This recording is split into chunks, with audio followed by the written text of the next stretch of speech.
Flap Fundamentals Part 3.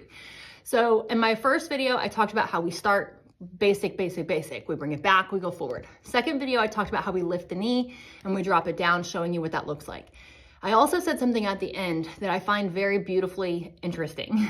First off, you guys, tap dancing is an art. It is not a science, okay? Which means if it's an art, there's gonna be a million different variations of it, and that's the beauty. So a slap is something that I actually just learned about a couple, like maybe this year, last year. It was last year.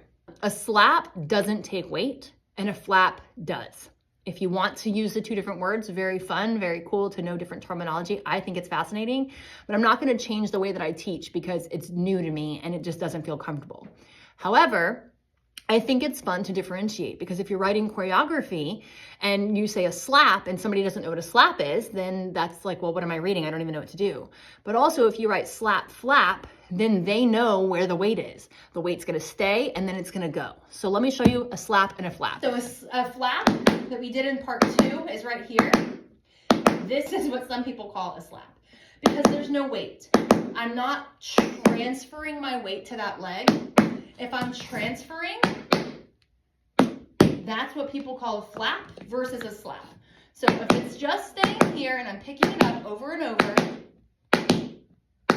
that is what people are going to be calling a slap sometimes. So we have a slap and then we have a flap. So if I want to keep my weight back on my supporting leg back here, that would be a slap. If I want to put my weight on the front leg, that's what they're calling a flap.